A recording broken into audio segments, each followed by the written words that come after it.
네, 오늘 함께 볼 하나님의 말씀은 구약성경 민수기의 말씀입니다. 구약성경 민수기 22장, 민수기 6장 22절 말씀부터 우리 27절까지의 말씀입니다. 우리 오늘은 특별히 개역 개정 성경으로 함께 읽었으면 좋겠습니다. 혹시나 새 번역이신 분들은 앞에 화면을 보시고 우리 함께 한 목소리로 우리 말씀 봉독하도록 하겠습니다. 함께 읽습니다.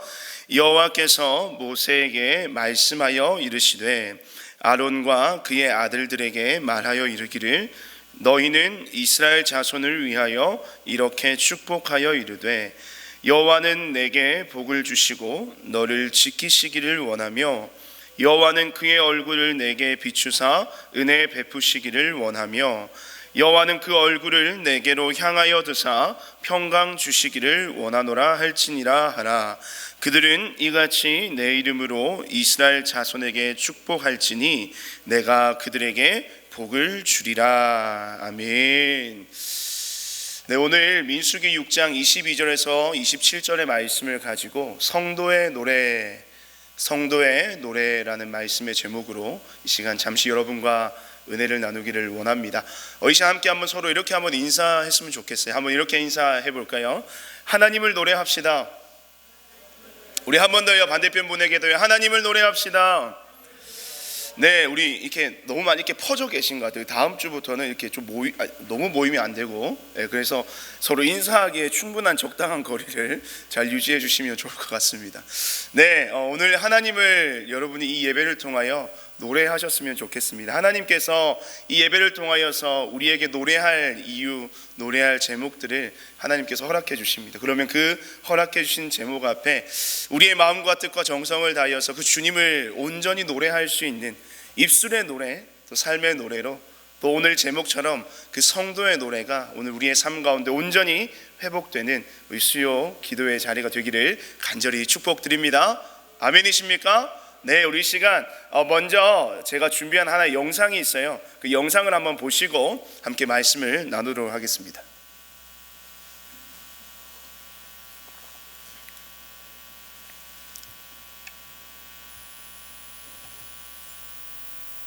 갔다 올게. 들어가. 갔다 올게. 지금 잘 보고 있어요. 갔다 올게. 엄마 갔다 올게. 네, 죄송하지만 다시 처음부터 한번 들려주시면 좋을 것 갔다 같아요. 올게. 지금 잘 보고 있어요. 갔다 올게. 엄마 갔다 올게. 갔다 올게. 너 늦었어. 아이, 같이 가. 갔다 올게. 들어가. 갔다 오프다. 갔다 올게. 누나 왔다. 매일 하는 말이지만 지켜야 하는 말. 현대일상이 당신의 평범한 오늘을 지킵니다. 마음이 합니다. 현대일상. 네, 끝났습니다. 예. 제가 현대해상 보험회사 직원은 아니고요. 예. 이 영상을 여러분과 함께 나누면서 이 말씀을 시작하려고 하는데, 혹시 이 짧은 광고의 영상 속에서 여러분의 마음 속에, 혹시는 생각 속에 남는 그 광고 문구가 혹시 있으십니까? 예. 아까 힌트가 나왔지만 어떤 얘기를 할지 아시죠? 예, 갔다 올게. 저는 이 문구가 사실은 제 마음 속에 굉장히 와 닿았습니다. 우리가 일상적으로 사용하는 말입니다. 하지만 이 광고의 문구처럼 반드시 지켜야 하는 말이 바로 갔다 올게 라는 이 말인 것 같아요. 오늘 화면에서 영상에서 보니까 집을 떠나는 우리 직장인과 또 일터로 떠나는 아빠, 또 학교로 등교하는 아이와 이 물질을 하러 깊은 바닷속으로 뛰어드는 해녀까지, 그들은 모두 안전하고 건강하게 반드시 꼭 다시 돌아오겠다는 숨겨진 그 약속의 인사, 어떤 인사요? 갔다 올게 라고 말하면서 이 자신에게 주어진 하루를 시작하는 장면을 우리는 보았습니다. 이 평범한 일상을 잃어버린 이 2021년을 보내고 있는 사람들에게 이 광고가 주는 파급력은 생각보다 굉장히 강합니다. 이 일상적이면서도 이 평범했던 우리가 건네는 이 인사말이 이 단순한 인사가 아닌 그 이상의 의미가 있었음을 이 짧은 광고를 통해서 저는 깨닫게 되더라고요. 이 심지어는 정말 알 수 없는 이 뭉클함이 굉장히 유쾌한 영상인 것 같지만, 이 시대를 살아가는 나의 삶에 빗대어서 볼 때 이 광고가 주는 그 메시지가 굉장히 뭉클함으로 다가왔습니다. 이 그런 뭉클함을 느끼는 중에 이어지는 광고의 마지막 카피라이트가 있죠. 한번 띄워주시면 좋겠습니다. 한번 읽어볼까요? 시작. 현대해상이 당신의 평범한 오늘을 지킵니다. 이 저같이 감성적이고요, 약간 귀가 얇은 사람은요, 이 저 문구가 끝나기도 전에 1588-5656을 눌렀을 겁니다. 현대해상 전화번호거든요. 정말 제 마음을 감동케 하는 문구가 아닐 수가 없는데, 이 굉장히 짧고 단순한 문장이지만요, 이 많은 사람들이 이 문구를 통해서 이 뭉클함과 함께 이 뭔가 모를 이 따뜻한 위로를 얻는 겁니다. 이 아마도 코로나로 인해서 이 불안전한 시대를 살아가는 지쳐있는 현대인들의 마음을 잘 이해한 결과가 아닌가 생각이 돼요. 실제로 이런 류의 광고를 많이 제작하는 이 현대해상은요, 사실 이 보험회사들 중에서는요, 이 후발주자입니다. 제가 이 보험을 계속 소개를 하는 것 같은데, 보험회사들 중에서는 굉장히 후발주자인데도 불구하고요, 이런 사람들의 감성을 터치하는 광고, 이런 마케팅 홍보를 통해서 이 업계 2위까지 올랐다는 통계도 있었습니다. 이 사람에 대한 공감 능력을 10분 발휘한 이 감성 터치를 적절하게 잘한 결과로 볼 수가 있는 것이죠. 오늘날 사람들에게는 바로 이런 것이 필요한 것 같습니다. 이 자신의 삶에 대한 공감과 또 그런 삶을 전적으로 책임지고 보장해 줄 수 있는 어떠한 대상, 이 삶의 안정에 대한 갈망과 이 삶의 의존적인 성향은 이 시대가 흐를수록 더욱 커져만 가는 것 같습니다. 이에 대해 여기에 앉아있는 저와 여러분도 마찬가지일 겁니다. 이 이른 아침에요, 이 이른 아침 시간에, 이른 시간이라고 하기는 애매하지만 어쨌든 이 아침의 시간에요, 피곤한 몸을 이끌고서라도 이곳에 와서 앉아있는 이유가 여러분 무엇입니까? 이곳에 나의 삶에 대해 공감해주고 또 그런 나의 삶을 어쩌면 책임져 줄지도 모르는 그 무언가를 기대하는 마음으로 우리는 지금 이 자리에서 말씀 앞에, 예배 앞에 서 있는 것입니다. 오늘 이 아침 그런 우리의 막연한 기대감이 믿음의 확신으로 바뀌게 되는 하나님의 은혜가 충만한 이 수요일 아침이 되시기를 주님의 이름으로 축복드립니다. 아멘이십니까? 아멘. 그렇다면 저는 제 자신을 비롯한 여러분 모두에게 이렇게 한번 질문해 보고 싶어요. 여러분은 과연 지금 이 순간 무엇을 의지하며 살아가고 계십니까? 여러분은 지금 여러분의 삶 속에서 무엇을 의지하며 살고 계시냐는 겁니다. 오늘 우리가 읽은 본문의 배경 우리가 잘 알고 있습니다. 어떤 배경입니까? 이 광야를 걷고 있는 이스라엘 백성들의 이야기입니다. 이 약속의 땅 가나안을 향해 이 척박한 광야를 걸어가는 그 이스라엘의 모습은 종종 오늘날 이 시대를 살아가고 있는 저와 여러분들의 삶에 비교되곤 합니다. 아무래도 이 척박한 광야길을 걷고 있는 그 이스라엘 백성들의 상황이 오늘날 우리의 삶의 모습과 우리의 삶의 현장과 어쩌면 너무나도 많이 닮아서일 겁니다. 이스라엘 민족이 무려 몇 년이라는 시간을 광야에서 보냅니까? 이 40년이라는 시간을 보냈죠. 이 40년이라는 긴 시간을 보냈던 그곳 광야는 여러분 어떠한 곳입니까? 이 광야는 고난의 장소입니다. 이 광야는요, 절망과 탄식의 장소입니다. 시련과 고통의 여정이 끊임없이 펼쳐지는 그곳이 바로 광야였습니다. 그런 광야는 아무도 가고 싶지 않는 곳입니다. 그런 광야는 누구도 가려고 하지 않는 죽음의 땅이었습니다. 하지만 눈앞에 뻔히 보이는 이 고난의 길을 누구는 걸어가야만 했습니까? 이스라엘 백성들은 걸어가야만 했습니다. 왜 그렇습니까? 그 시련의 땅을 넘어서지 않고서는, 그 죽음의 땅을 넘어서지 않고서는 결코 젖과 꿀이 흐르는 그 약속의 땅 가나안 땅에 입성할 수 없었기 때문입니다. 싫어도 가야 하는 그 길, 힘겨워도 지나가야 하는 그곳이 바로 수천 년 전 이스라엘 백성들이 걸어갔던 광야이자 지금도 우리가 걸어가야 할 삶이라는 광야의 자리라는 것입니다. 특별히 코로나의 시대를 살아가고 있는 이때에 이 인간의 전적인 무능함을 느끼면서 인간의 한없이 작고 연약한 그 우리 자신에 대해서 다시 한번 깊이 생각하게 되는 요즘이죠. 그래서 전적으로 무능력한 인간에게는 이 절대적으로 누군가가 필요하구나. 이 모든 환난 속에서 아무것도 할 수 없는 그 연약하기 그지없는 우리 자신의 삶을 지켜줄 이 마치 슈퍼히어로와 같은 존재가 필요하다는 것을 우리는 많이 느끼면서 지난 2년의 세월, 2년의 시간, 2년뿐만이 아니죠. 이때까지 우리의 모든 인생의 시간 속에서 그러한 절대적인 존재가 우리의 삶에 반드시 필요하다는 것을 날마다 느끼며 살아가고 있습니다. 그런데 참으로 다행인 점은요, 우리의 삶에 너무나도 절실히 필요한 그런 그 절대적인 존재를 이미 우리는 알고 있다는 것입니다. 그리고 그 존재는 이미 우리와 지금도 함께 계시다는 것이죠. 여러분, 그분이 누구실까요? 바로 이 땅을 창조하신 창조자 되시며 이 만물을 다스리시는 만유의 주인 되시며 저와 여러분의 삶의 주관자 되시는 살아계신 누구십니까? 하나님이십니다. 그런 하나님께서 나의 하나님이 되셔서 지금 바로 이곳에, 여기에, 우리의 삶에 늘 언제나 임마누엘의 하나님으로 함께하고 계심이 우리의 삶의 유일한 위로가 된다는 것입니다.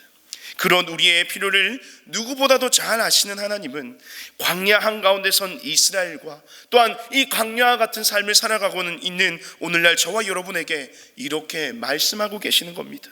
우리 본문 22절과 26절의 말씀, 우리 다시 한 번 더 화면을 보시고 우리 함께 읽도록 하겠습니다. 우리 함께 읽습니다. 시작. 여호와께서 모세에게 말씀하여 이르시되 아론과 그의 아들들에게 말하여 이르기를 너희는 이스라엘 자손을 위하여 이렇게 축복하여 이르되 여호와는 내게 복을 주시고 너를 지키시기를 원하며 여호와는 그의 얼굴을 내게 비추사 은혜 베푸시기를 원하며 여호와는 그 얼굴을 내게로 향하여 드사 평강 주시기를 원하노라 할지니라 하라. 아멘. 여러분, 이 본문은요, 여러분 성경책 위에 보시면 우리 어떻게 소제목이 나와 있습니까? 제사장의 축복이라고 되어 있죠. 제사장의 축복입니다. 이스라엘 백성들을 향한 제사장의 축복문이 바로 오늘 6장 22절의 말씀부터 이어지는 말씀인 거죠. 오늘날에 우리 목사님께서 마지막 예배 끝날 때 하시는 축도와 마찬가지 똑같은 겁니다. 이 성경을 보시면 이 복의 선포, 축복의 선포는 24절과 25절 그리고 26절 각 세 부분으로 나누어져 있음을 우리는 볼 수가 있는데, 이 시간 그 각 절마다의 그 의미를 한번 살펴보면서 하나님께서 과연 이 척박한 광야와 같은 삶을 살아가는 우리에게 어떤 축복을 주시기를 원하시는지, 하나님이 주시는 복의 의미를 함께 되짚어 보고자 합니다. 우리 먼저 24절 말씀 우리 한번 띄워주시면 다시 한번 읽겠습니다. 24절 말씀입니다. 시작. 여호와는 내게 복을 주시고 너를 지키시기를 원하며. 여기서 말하는 여러분 복, 어떤 복이겠습니까? 뭔가 우리가 이 복을 영적으로 해석하려고 하는 시도가 있는데, 사실은 이 복은 이 세상 모든 사람들이 좋아하는 복의 의미를 포함하고 있습니다. 영적인 의미도 분명히 있지만 이 구약 그 당시의 배경으로는 이 물질의 복을 의미합니다. 이 자손의 번성, 그리고 재산의 풍요, 비옥한 땅과 그 소산물을 의미하는 말이 바로 여기에 복에 해당하는 겁니다. 오늘날 수많은 사람들이 얻기를 바라는 그 삶의 풍성함들이 모두 누구로부터 주어진다고 우리가 고백하고 있습니까? 하나님으로부터 주어진다는 것을 이 말씀은 우리에게 이야기하고 있다는 것입니다. 그리고 다음에 너를 지키신다라는 표현이 있습니다. 이 여기서 지킨다는 것은 앞의 복과 이어지는 개념이에요. 앞의 복과 이어지는 개념으로서 이 우리가 그 복을 얻지 못하도록, 하나님으로부터 주어지는 그 삶의 풍성한 복을 얻지 못하도록 방해가 되는 모든 것, 예를 들면 우리 구약시대 배경으로 하면 기근과 전쟁 같은 이 물질적으로나 현실적으로 닥칠 수 있는 삶의 모든 불행한 상황들로부터 누가 지켜주신다고요? 하나님이 누구를 지켜주신다고요? 당신의 백성들을 지켜주신다는 겁니다. 왜요? 우리 백성들, 내 백성이 내가 약속한 그 복을 받아야 하기 때문에, 그 복을 주시기 위해서 하나님은 우리를 지켜주신다라고 오늘 말씀은 이야기하고 있는 것입니다. 우리에게 반드시 복을 주시겠다고 하시는 그 하나님의 의지가 온전히 담겨있는 말씀이 24절의 말씀이라는 것입니다. 그리고 25절 말씀 한번 살펴봅시다. 25절 함께 있습니다. 시작. 여호와는 그의 얼굴을 내게 비추사 은혜 베푸시기를 원하며. 이 얼굴을 내게 비추사라는 표현은 이 사진으로 여러분들에게 좀 설명이 될 수 있을 것 같습니다. 사진 한번 띄워주시기 바랍니다. 네, 저기에 나오는 인물들은 접니다. 그 옆에는 제 아내고요. 그 가운데는 제 자녀 중에 어쩌면 또 가장 또 사랑을 많이 받고 있을지도 모르는, 하지만 모두에게 동일한 사랑을 주고 있다고 믿고 있지만 우리 셋째 딸의 모습입니다. 저 딸이 100일째인가 찍었던 사진인데요. 제 표정을 한번 보시길 바랍니다. 어때 보입니까? 행복해 보이죠? 막 이뻐서 어쩔 줄을 몰라 하는 그 표정. 사진 찍는 걸 그렇게 즐기지는 않은데요, 저 때는 저기서 사진 찍는 게 얼마나 행복한지 몰랐습니다. 하나님이 제게 딸을 주셔서 감사합니다, 뭐 이런 마음의 고백으로 그렇게 사진을 찍었는데요, 저 표정을 보면 어떻습니까? 사실 아이들은요, 갓난 아이들은 자신이 말을 하고 표현하는 것들이 서툽니다. 온전치 못하죠. 그래서 이 갓난 아이들은요, 언제 가장 안정감을 느끼냐면요, 부모의 표정을 보고 안정감을 느낀다고 말합니다. 부모가 행복해하는 표정, 자신을 보고 웃는 표정을 지으면 그 아이는 그 감정적으로 굉장히 안정적인 그런 상태에 들어가게 되는 것이. 하지만 반대로 부모가 굉장히 표정이 안 좋거나 어둡거나 굉장히 무서운 표정을 하고 있으면 아이는 불안감에 휩싸이게 됩니다. 그런데 오늘 이 말씀에서 그 얼굴을 내게 비추시는 하나님의 표정이 어떤 표정인가? 바로 저와 같다는 겁니다. 우리가 마치 하나님 앞에서 갓난 아이처럼 하나님께서 내게 비춰주시는 그 인자와 사랑과 자비가 풍성하신 그 사랑의 표정으로 우리를 바라보고 계신다는 겁니다. 우리가 그 표정을 바라볼 때 우리는 어떤 것을 느낍니까? 정말 내가 하나님께 사랑을 받고 있구나. 내 인생에 무엇을 느끼게 되는 것이죠? 안정감을 누리게 되는 것입니다. 당신의 백성들을 향하여서 이 다정다감하게 다가오시는 하나님의 사랑을 담은 표현이 그의 얼굴을 내게 베푸사 비추사라는 표현입니다. 여러분, 그리고 그런 모습이 하나님께서 우리에게 보여주신 모습인데, 이 모습을 오늘 우리가 날마다 읽는 새 번역에서는 무엇이라고 얘기하고 있냐면, 한번 더 눌러주시면, 주께서 너를 밝은 얼굴로 대하시고 라고 합니다. 주께서 너를 밝은 얼굴로 대하시고, 이 그런 모습으로 우리에게 복 주시기를 원하시는 하나님의 그 진심을 담은 표현이 은혜 베푸시기를 원하며, 어쨌든 당신의 내 백성이 그런 은혜 가운데 살아가기를 원한다라는 하나님의 마음이 담뿍 담겨있는 성경의 표현이라는 거죠. 마지막 셋째로 26절 말씀 우리 함께 한번 읽어봅시다. 26절입니다. 시작. 여호와는 그 얼굴을 내게로 향하여 드사 평강 주시기를 원하노라 할지니라 하라. 아멘. 얼굴을 내게로 향하여 든다는 이 표현은 하나님께서 우리의 삶을 고이 살피신다는 의미입니다. 그리고 여기서 말하는 평강, 여러분, 평강 우리가 너무나도 잘 알고 있는 단어입니다. 히브리어 샬롬입니다. 이 샬롬이라는 말은 단순히 평안하고 단순히 평온한 그런 상태를 이야기하는 말이 아니라, 이 샬롬은요, 어떤 평강을 이야기하냐면 전적으로 하나님 안에 머물고 전적으로 하나님에게 의존할 때 얻게 되는 삶의 가장 최상의 상태를 이룰 때 우리는 이 샬롬이라는 표현을 씁니다. 그러니까 하나님과 연관되어서 하나님 안에 머물고 하나님의 그 손 안에 우리의 인생이 붙들려 있을 때, 하나님의 인도하심과 하나님의 그 지키심에, 그 하나님께서 역사하심의 그 일의 순간 가운데 우리의 삶이 놓여 있을 때, 그때 우리는 하나님께서 허락하시는 하늘나라의 평강, 바로 이 샬롬의 은혜를 누리게 된다는 것이죠. 그런 샬롬의 은혜를 누구에게 주시기를 원하신다고요? 하나님이 우리에게 주시기를 원하신다는 겁니다. 그런 우리의 인생을 고이 살피시고 끊임없이 바라보시고 우리의 삶을 그 은혜와 평강과 샬롬과 축복의 자리로 이끌어 가시는 이가 누구시라고요? 하나님이시라는 겁니다. 사실 누구 하나 위로하는 이가 없는 이 척박한 삶을 살아가는 우리에게요, 이런 하나님의 그 복의 선언은 마치 이 사막의 오아시스와도 같은 해가람을 주기에 부족함이 없어 보입니다. 그런데 여기서 더 우리를 감동케 하는 포인트가 있는데요, 이 모든 복의 선포의 대상은 오늘 말씀에서 2인칭 단수로 쓰여 있다는 것입니다. 2인칭 단수요. 무슨 말이냐면 이 하나님이 복의 대상을 지칭하는 그 인칭 대명사를 모두 뭐라고 이야기하고 있습니까? 너라고 이야기하고 있습니다. 이 너라고 하는 2인칭 단수로 사용하고 있다는 겁니다. 즉 이것은요, 이 복을 받을 대상이 이 불특정 다수가 아니라는 이야기입니다. 이 이스라엘 전체를 이 도매급으로 이 3인칭 복수로 말씀하는 것이 아니라 2인칭 단수인 너, 라고 하나님께서는 지칭하시면서 그들 각자에게 하나님의 복이 임한다는 것.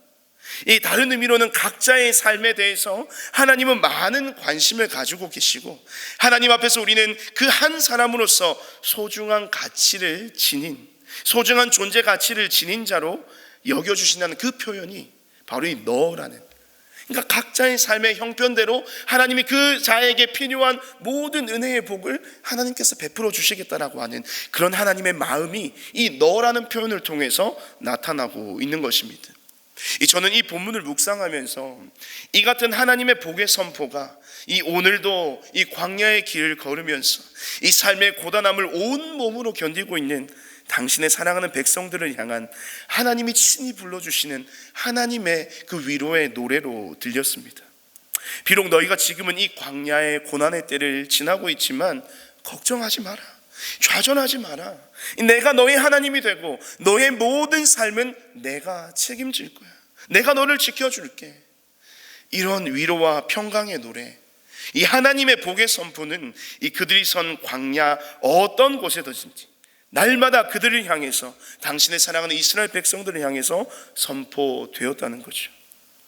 여러분, 복이 선포되었다는 것, 이것은 이미 약속된 복이 우리들의 삶 속에 이루어지고 있다는 것을 의미합니다. 왜냐하면 하나님이 이미 복을 선포하셨기 때문이죠.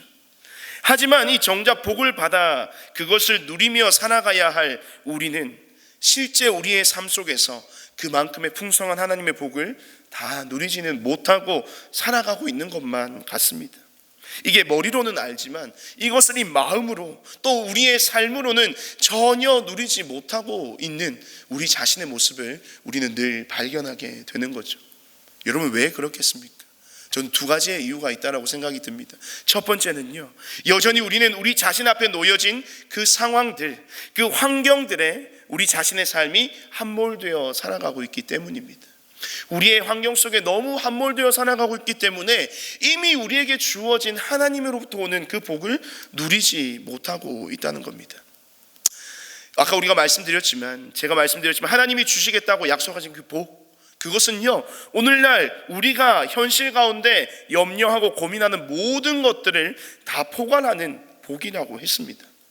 하지만 여전히 우리는 이 현실의 문제 앞에서 그 문제에만 몰두하고 있기 때문에 하나님이 주신, 그리고 하나님이 주실 복에 대한 믿음과 확신을 가지지 못하는 것이죠. 그런 모습이 지속이 된다면 주가 주실 복은커녕 이 환난과 고난에 빠져서 이 절망과 고통의 시간을 우리는 우리의 삶 속에서 끊임없이 계속해서 지속적으로 보낼 수밖에 없는 것입니다. 우리의 문제에만 집중하다 보면요. 하지만 우리는 그 문제에 집중할 것이 아니라 이 문제보다 더 높은 곳에서 우리의 삶을 바라보고 계시는 그 하나님을 향하여 우리의 인생의 시선을 돌려드려야 하는 것입니다. 둘째로, 우리가 왜 이미 주어진 이 복을, 하나님께서 이미 선포하신 이 복을 누리며 살아가지 못하고 있을까요? 두 번째로는 이 거룩함을 잃어버린 삶을 살고 있기 때문입니다. 거룩함을 잊은 채 우리는 우리의 삶을 살아가고 있기 때문입니다. 오늘 제사장의 축복이 기록된 이 본문은요, 이 이스라엘 진영의 그 거룩함 그리고 순결함이라는 이 성경의 문맥 속에서 등장하고 있습니다. 거룩함과 순결함, 이 문맥의 흐름 속에서 이 제사장의 축복이 나타나고 있다는 것, 여러분 무엇을 의미하느냐? 이 하나님의 복이라는 것은 이 모든 거룩한 자들의 것, 모든 순결한 자들의 것임을 이 본문의 문맥을 통해서 우리는 깨달을 수가 있다는 것이죠. 여러분, 거룩함이 무엇입니까? 거룩함은 쉽게 말하면 구별됨을 이야기하는 것입니다. 세상으로부터, 또 죄악으로부터, 모든 악함으로부터 철저하게 구별된 하나님의 백성으로서의 정체성, 그것이 바로 오늘날 우리가 가져야 할, 우리가 잊지 말아야 할 하나님 앞에서의 거룩함이라는 것입니다. 물론 하나님 앞에서 이 전적으로 타락한 우리는 결코 스스로 거룩할 수 없는 어떤 존재들입니까? 죄인에 불과합니다. 하지만 그렇다고 하여서 이 거룩을 향한 우리의 관심과 우리의 열망마저 완전히 소멸된 삶을 살아가서는 안 된다는 것입니다. 거룩하고 구별된 삶을 살기 위해서 우리는 또다시 누구를 붙들 수밖에 없을까요? 우리 스스로에게는 우리는 죄인에 불과하기 때문에 우리에게는 거룩함이, 우리에게는 의로움이 전혀 없는 죄인이기에 우리는 또다시 누구를 붙들어야 한다는 것이죠. 여러분, 누구를 붙들어야 합니까? 바로 우리를 거룩해 하시는 십자가의 그 놀라운 은혜를 베풀어 주시는 예수 그리스도의 이름을, 예수 그리스도의 그 이름의 능력을 우리는 의지해야 한다는 것입니다. 하나님은요 이렇게 말씀하시죠. 내가 거룩하니 너희도 거룩하라. 이 하나님께서 말씀하신 이 말씀을 우리의 삶으로 살아내고자 하는 자들, 주님의 이름을 의지하여서 그러한 거룩을 향한 열망을 포기하지 않고 이 부단히 애를 쓰면서 이 삶으로 거룩을 살아내고자 하는 자들에게 하나님의 복은 풍성하게, 그 어떤 복보다도 풍성한 은혜로 임하게 된다는 것입니다. 이 제사장의 축복, 바로 이 제사장의 축복은 누구에게? 거룩한 자들에게 주어지는 하나님의 은혜의 선물입니다. 이러한 은혜의 복이 이 시간 이 자리에 나와 그 거룩함을 갈망하는 저와 여러분의 삶의 복이 되기를 간절히 소망합니다. 여러분, 주어진 환경에 삶의 지배를 받지 않고 이 신실하신 하나님의 약속을 기억하면서 내게 주어진 이 하루를 묵묵히 살아가는 인생, 이 숱한 어려움과 고난, 역경이 다가와도 이 거룩한 하나님의 백성으로서의 그 정체성을 잊지 않고 살아가는 인생을 두고 성경은 무엇이라고 이야기하고 있습니까? 두 글자로 이야기합니다. 그런 인생을 두고 성도라는 이름을 붙여줍니다. 고린도서 6장의 말씀, 우리 함께 한번 화면을 보면서 읽었으면 좋겠습니다. 성도는 어떤 자인가? 바울이 이야기합니다. 함께 읽습니다.